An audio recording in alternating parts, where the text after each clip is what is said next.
Hello students, good morning. I am your educator Dolcy and today we are going to start part second of topic first, that is about the vegetative reproduction observed in plants.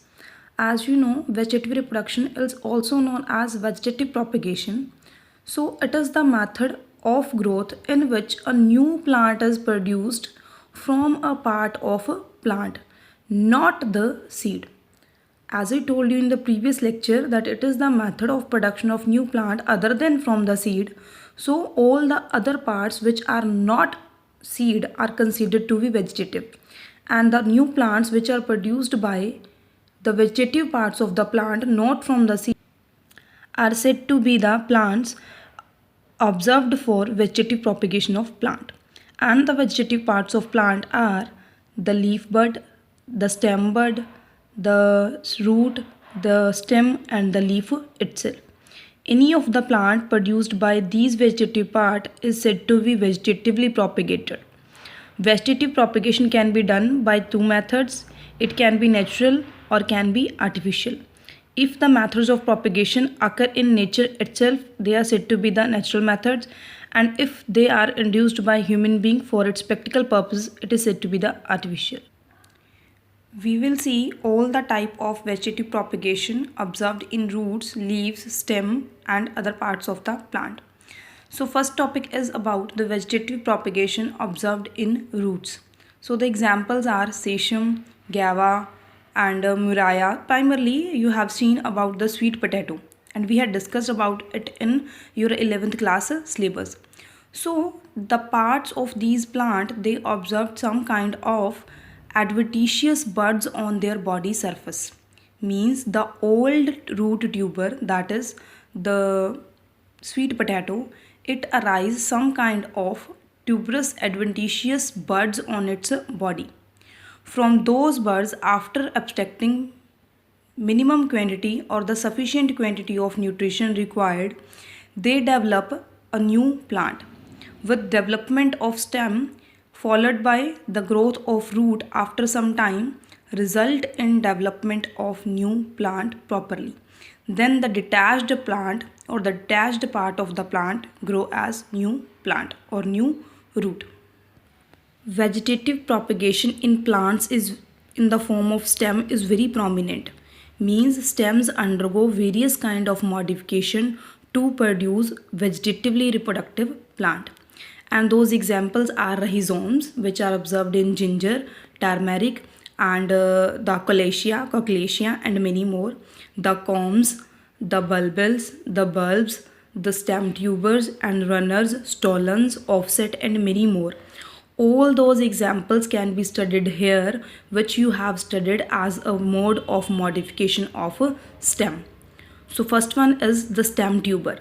So potato is the best example of stem tuber. It is the tuber, it is actually an underground stem which is present inside the soil, and it bears small eyes known as buds. The distance between these two buds is said to be the internodal distance. Presence of these buds ensure that it is a stem tuber, not a root tuber, even it is present inside the soil. These eyes represents the buds and they ensure the growth of number of new plants from these buds only without any involvement of seeds. Second one are the runners. As you know, runners are nothing. They are the kind of grasses that you observed in your lawn which root at intervals by forming a crown. When you abstract these roots, they will die. So the necessary point for the growth of runner is the formation of nodes at the interval, and from those plants or those nodes new plants arise and which are independent of the parent plant. Next is the vegetative propagation by leaf. The best example of these are two, the bryophyllum and the begonia. Also we have studied these in 11th class. As it is represented here, this is the leaf of bryophyllum which bears some kind of adventitious roots at the margin of its leaf surface. Okay, at the lamina of the leaf adventitious buds are present. When these buds grow, they develop small plantlets with the development of small plantlets, these intact leaves intact some kind of root. With the development of root, when these roots touch the soil, new plant arise from the single leaf bud.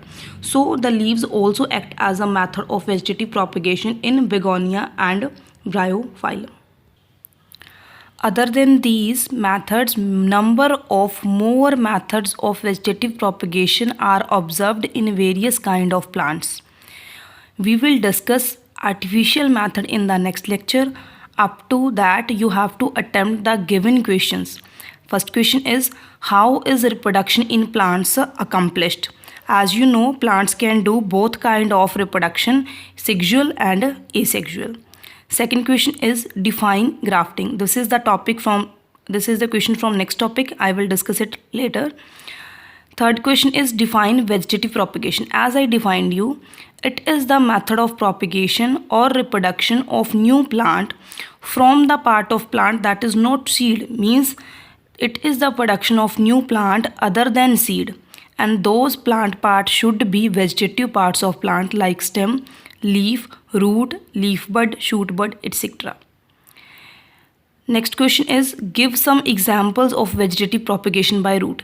Then you can mention about the examples that I told you in the sesame, in the sweet potato and the others.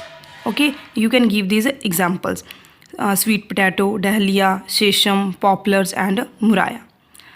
Next question is about when artificial methods of propagation are utilized. That how can you utilize these methods? As you know, natural methods are a kind of methods which take some time and that are not necessary to occur. To ensure the occurrence of the method of propagation and to produce a true clone of the plants, the method chosen is said to be the artificial method of propagation that we will discuss in next lecture.